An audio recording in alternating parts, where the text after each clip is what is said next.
the Executive Director of Canada's National Firearms Association, Charles Zatt. Also, I have the Director for Ontario, Rick Igercich. Gentlemen, what are your thoughts on this unfortunate shooting by the Toronto Police of this gentleman here?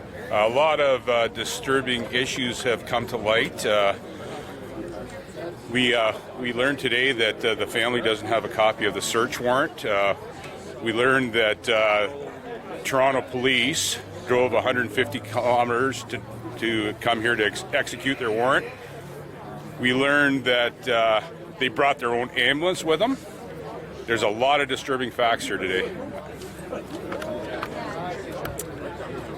I just want to say that this is not something new in the gun community. For over decades now, the laws have been put out there that are persecuting our community.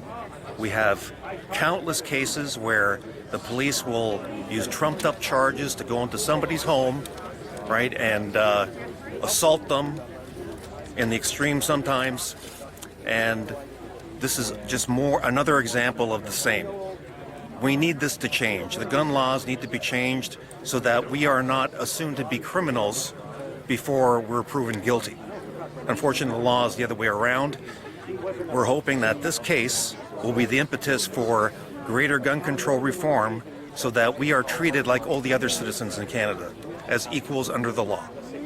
Well, thank you very much. That's one thing that I tell people, are that gun owners are very law-abiding, because rule number one of gun ownership is not to lose your gun license.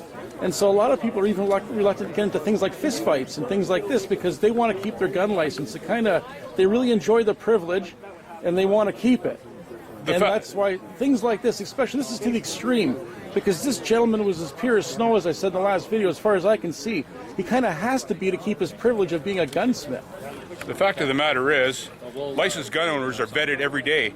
If you're involved with an offense, it pops up right away, and the police have the ability to come and seize your guns without warrant.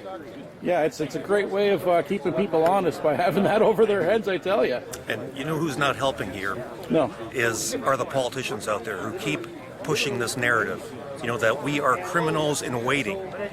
The media is also pushing that, and of course the civil disarmament factions out there are also doing the same.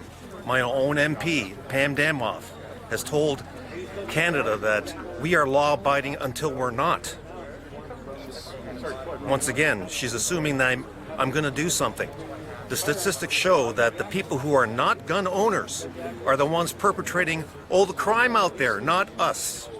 Let's change the laws. It's time for reform. That's right. Well, you guys are in luck. I'm a politician from Brantford. I'm an independent, and I believe that gun owners should be allowed to own their guns as long as they do it safely. And I believe that with competence comes privilege, and that's how we always have been in Canada. And the newspapers and the news people have been lying about Canadians for a long time, all right? So don't trust those guys either. They work with the bankers. All right, fellas, thanks for... Do you have anything else to say while you're here? Thank you. Thank you.